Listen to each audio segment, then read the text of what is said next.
Hi friends, ഇന്ന് നമുക്ക് പാവയ്ക്കൊക്കെ വെച്ച് നല്ലൊരു ഒഴിച്ചുകറി ഉണ്ടാക്കാം കേട്ടോ. അപ്പോൾ പാവയ്ക്ക ഒട്ടും കഴിക്കാത്തവർക്ക് പാവയ്ക്കയുടെ കയ്പൊന്നും അറിയാതെ ഒരു സൂപ്പർ കറിയാണ് ഇന്ന് ഉണ്ടാക്കാൻ പോകുന്നത്. അപ്പൊ അതിനുവേണ്ടി ഒരു മൺചട്ടിയിലോട്ട് കുറച്ച് വലിയ സൈസിൽ കട്ട് ചെയ്തിട്ടുള്ള പാവയ്ക്കയാണ്, നമുക്ക് അതൊന്ന് ഇട്ട് കൊടുക്കാം. പാവക്ക കട്ട് ചെയ്തെടുക്കുമ്പോൾ കുറച്ച് വലിയ സൈസിൽ തന്നെ കട്ട് ചെയ്തെടുക്കാൻ നോക്കണേ. ഇനി ഒരു മീഡിയം സൈസ് സവാള അരിഞ്ഞെടുത്തതാണ്, അതും കൂടെ ചേർത്ത് കൊടുക്കാം. കൂടെ തന്നെ ഒരു തക്കാളിയും കൂടെ ചേർത്തതാണ്, പുളിക്ക് ആവശ്യത്തിനുള്ള തക്കാളി ചേർത്ത് കൊടുക്കാം. ഒരു പച്ചമുളകും കൂടെ ചേർത്ത് കൊടുക്കുന്നുണ്ട്. അപ്പൊ മുളക് പൊടി ചേർത്ത് കൊടുക്കുന്ന കറി ആയതുകൊണ്ട് ഒരൊറ്റ പച്ചമുളക് മാത്രമേ ഉപയോഗിച്ചിട്ടുള്ളത്, എരിവുള്ളതായതുകൊണ്ടാണ് ഒന്ന് ഉപയോഗിച്ചത്. നമുക്ക് കൂടുതൽ വേണമെങ്കിൽ ചേർത്ത് കൊടുക്കാം. ഇനി ആവശ്യത്തിനുള്ള ഉപ്പ് ഇട്ട് കൊടുക്കാം. ഒരു 1/2 ടീസ്പൂൺ മഞ്ഞൾപ്പൊടിയും കൂടെ ഇട്ട് കൊടുക്കാം. വേവാൻ ആവശ്യമായിട്ടുള്ള വെള്ളം ഒഴിച്ചതിന് ശേഷം നമുക്ക് ഗ്യാസിലോട്ട് വെച്ച് വേവിച്ചെടുക്കാം. ഇനി ഇട്ട് കൊടുത്ത കഷ്ണങ്ങളൊക്കെ നല്ല പോലെ ഒന്ന് വെന്ത് വരുന്നത് വരെ ഒന്ന് അടച്ചു വെച്ച് വേവിച്ചെടുക്കാം. ഇതിലോട്ട് ഒരു അരപ്പ് തയ്യാറാക്കാൻ വേണ്ടി ഒരു മിക്സിയുടെ ജാർ എടുത്തിട്ടുണ്ട്. അതിലോട്ട് ഒരു 1/2 കപ്പ് തേങ്ങ ഇട്ട് കൊടുക്കുന്നുണ്ട്. കൂടെ തന്നെ വെളുത്തുള്ളിയുടെ 3 അല്ലിയും കൂടെ ചേർക്കുന്നുണ്ട്. ഒരു 3 കറിവേപ്പില ഇലകൾ കൂടെ ഇട്ട് കൊടുക്കുന്നുണ്ട്. ഇനി ഒരല്പം മഞ്ഞൾപ്പൊടി, ഒരു 1/4 ടീസ്പൂണോളം മഞ്ഞൾപ്പൊടിയും കൂടെ ഇട്ട് ഇത് നല്ല മഷി പരുവത്തിലൊന്ന് അരച്ചെടുക്കണം.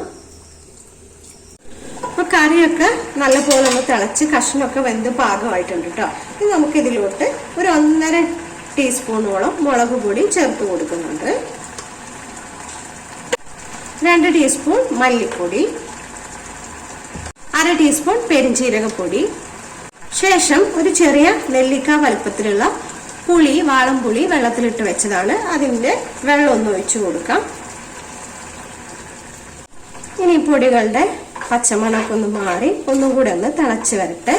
പാവക്കയുടെ ആ കയ്പൊന്ന് കുറഞ്ഞു കിട്ടാൻ വേണ്ടിയിട്ടാണ് നമ്മൾ തക്കാളി ഇട്ടതിന് ശേഷവും കുറച്ച് പുളിയുടെ വെള്ളം കൂടെ ഒഴിച്ചു കൊടുത്തത് കേട്ടോ. ഇനി നല്ല പോലെ കുറച്ച് നേരം കൂടെ ഒന്ന് അരച്ചു വെച്ച് വേവിക്കുക. അതിന്റെ പച്ചമണമൊക്കെ ഒന്ന് മാറട്ടെ പൊടികളുടെ. ഇനി നമുക്ക് നേരത്തെ അരച്ചു വെച്ചിരിക്കുന്ന അരപ്പൊന്ന് ചേർത്ത് കൊടുക്കാം.